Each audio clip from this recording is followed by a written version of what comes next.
G'day guys, today's video gonna have a look at the King's 120 watt solar blanket. We'll have a bit of a discussion about the pros and the cons, and we'll chuck it on the Victron and we'll get some numbers and see how well it works.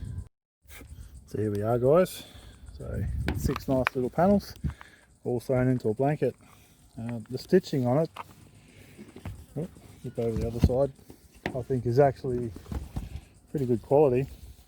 I've been using this now for roughly 6 months. I've had a 2-month trip with it when I used it every day, flogged the absolute guts out of it, and I'll tell you what, it performed absolutely perfect. The good thing about these is they are nice and light. I mean, this weighs probably 4 or 5 kilos at the most. They pack up into a tiny little square, so the same size square as what you got here, and they're easy to store compared to, you know, like your aluminium folding ones that they say are portable, and they weigh a ton, the aluminium portable ones. So they're more for like a base camp setup, whereas these ones are, you know, you pull up somewhere for lunch, you want to quickly charge your battery, buck this out, stick it on your roof or up on your windscreen or something, and away it goes. The only real issue that I've ever had with these with this solar panel, the blanket I mean, is when it's really windy. You sort of have to tie them down a little bit. Generally they're okay, you don't have many issues with them, but when the wind is really picking up, yeah, it's good to just tie them down somewhere, otherwise they fly off, can cause damage to themselves.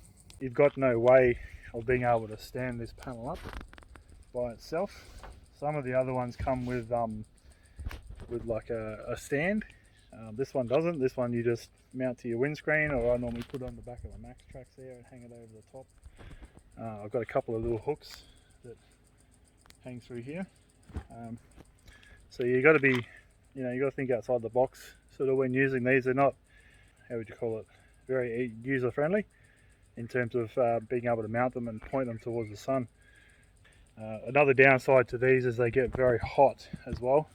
This has just been sitting out in the sun maybe for, you know, 5 minutes, just the duration of this video, and I can barely touch them now. They're getting quite warm.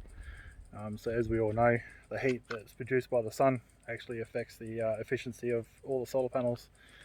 The hotter they get, the worse they are.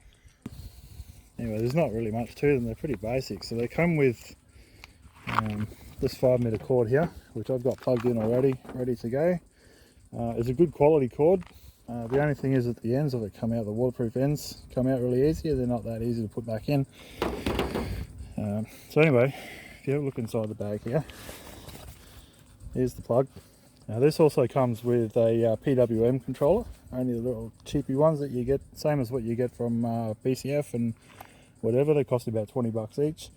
So I'll just plug this in and we'll switch over to the screen and we'll have a look at the numbers. Oh well, beauty, here we go. So we've caught the Victron on a bulk charge cycle. So you're going to be lucky to get to see exactly what this panel can put out.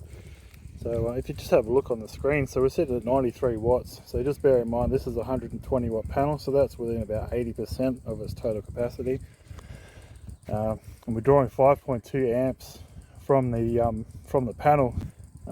So what you draw out of your solar panel purely depends on your solar charger, or your charge controller I should say, and your battery requirements. So a lot of people get a bit confused about how much power they're actually drawing out of their panel. Some people believe that it's, you know, if it's a 120 watt panel, it should be drawing 120 watts all the time, but that's just not the case.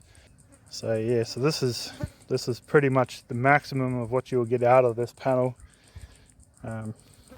So they're pretty good. They'll run a camp fridge over the weekend if you go away camping.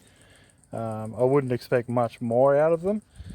If you have a couple of cloudy days, like I've had when I've been away, and then you've used purely just this panel to try and top your battery up, it takes about a day and a half, bearing in mind that you still need to run your fridge and your lights and whatever.